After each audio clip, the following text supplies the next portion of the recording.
Guys, আসসালামু আলাইকুম। কি অবস্থা সবার?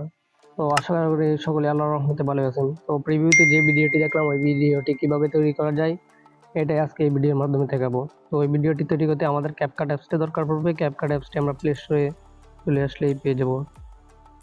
প্লে স্টোরে এসে লিখবো ক্যাপকাট লিখলেই অ্যাপসটি চলে আসবে। যাদের কাছে ক্যাপকাট অ্যাপস নেই তারা ডাউনলোড দিয়ে নেবেন। আমার যেহেতু ডাউনলোড আছে আমি ক্যাপকাট অ্যাপসটিতে চলে যাব। তো প্রিভিউতে যে ভিডিওটি দেখলেন ওই ভিডিওটি আমরা একটি টেমপ্লেটের মাধ্যমে তৈরি করব। টেমপ্লেটটি পাওয়ার জন্য আমরা এখানে সার্চ দেব, এই লেখাটি সার্চ দেব। অবশ্যই এই লেখাটি আমি স্ক্রিনে দিয়ে দিব, আপনারা এই লেখাটি সার্চ দিয়ে দিবেন। তো এই ভিডিওটি তৈরি করতে আমাদের 15টি পিক দরকার পড়বে। আপনারা 15টি পিক দিয়ে ভিডিওটি তৈরি করতে পারবেন। তো আমি টেমপ্লেটের উপরে ক্লিক করলাম। টেমপ্লেটের উপরে ক্লিক করার পর ইউজ টেমপ্লেটে ক্লিক করব। ইউজ টেমপ্লেটে ক্লিক করার পর আমরা আমাদের গ্যালারি থেকে এই ফটোসে চলে যাব, তাহলে আমাদের গ্যালারিতে যত পিক আছে সব শো করবে। তো আমি 15টি পিক সিলেক্ট করে নিচ্ছি, আপনারা এইভাবে সিলেক্ট করে নেবেন।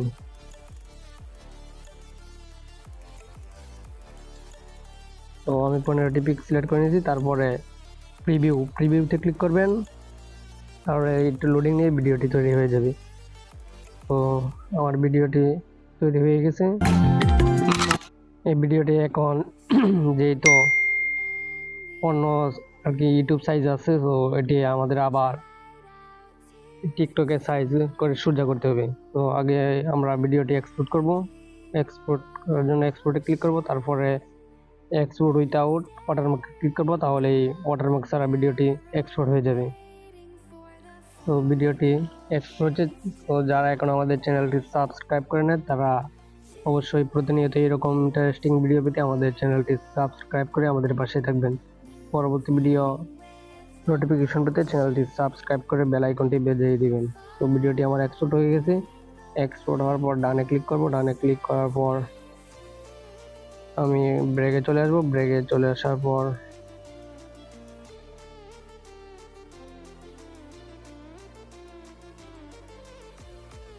চলে আসার পর এই এডিটে ক্লিক করবেন। এডিটে ক্লিক করার পর নিউ প্রজেক্টে ক্লিক করবেন। নিউ প্রজেক্টে ক্লিক করার পর আমরা ওইখান থেকে যে ভিডিওটি এক্সপোর্ট করলাম তৈরি করলাম ওই ভিডিওটি এখান থেকে সিলেক্ট করব। সিলেক্ট করার পর অ্যাডে ক্লিক করব। তারপর এখান থেকে আমরা রেশিওতে ক্লিক করব। রেশিওতে ক্লিক করার পর যে 9/16 ক্লিক করব। তারপর ভিডিও লেয়ারটির উপরে ক্লিক করে ধরে রাখবো একটু। তারপর ভিডিওটি আমি যেভাবে ঘুরিয়ে নিচ্ছি ওইভাবে আপনারা ঘুরিয়ে ফুল স্ক্রিন করে দিবেন, তাহলে ভিডিওটি হয়ে যাবে। তো আমার ভিডিওটি হয়ে যাবে। তো তারপরে এই ভিডিওটি আমরা আবার সেভ করব। আবার সেভ করার জন্য আমরা এখানে ক্লিক করব, তাহলে এই ভিডিওটি এক্সপোর্ট হয়ে যাবে। তো ভিডিওটি যদি ভালো লাগে অবশ্যই লাইক কমেন্ট শেয়ার করে আমাদের পাশে থাকবেন। ধন্যবাদ।